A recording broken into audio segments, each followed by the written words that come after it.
Hello hi నమస్తే welcome back to వేటు media. ఈ రోజు మనం వార్తల్లోకి వెళ్ళినట్టయితే తెలంగాణ ఒక సక్సెస్ స్టోరీ। సంకల్పం గల నాయకుడు అధికారంలో ఉంటే ఏదైనా సాధించగలమని చెప్పడానికి ఇదే నిదర్శనం।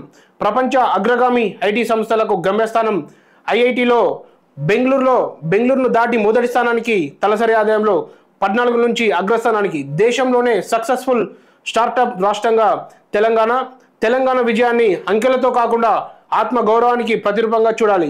యూకే ఆక్స్ఫర్డ్ ఇండియా ఫోరంలో కేటీఆర్ ప్రపంచ స్థాయి పెట్టుబడులను ఆకర్షించడంలో తెలంగాణ గణనీయంగా పురోగతి సాధించింది। బీఆర్ఎస్ హయాంలో చేపట్టిన నిర్ణయాల ఫలితంగా హైదరాబాద్ ఇప్పుడు అమెజాన్ ఇతర గ్లోబల్ టెక్ కంపెనీలు అతిపెద్ద క్యాంపస్లకు నిలయంగా మారింది।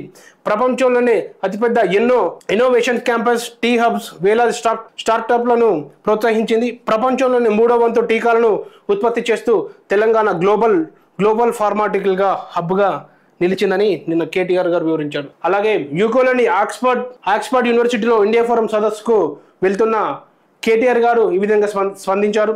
తెలంగాణ అంటేనే ఒక సక్సెస్ స్టోరీ। తెలంగాణ బీఆర్ఎస్ హయాంలో ఉన్నప్పుడు మనకు దిగ్గజ సంస్థలు హైదరాబాద్లో పెట్టుబడులు పెట్టడానికి, అలాగే గ్లోబల్ టెక్ కంపెనీలు ఐఫోన్ వంటి సంస్థలు, అమెజాన్ వంటి సంస్థలు, పెద్ద సంస్థలు ఇండియాకి తరలి రావడం, అలాగే వారికి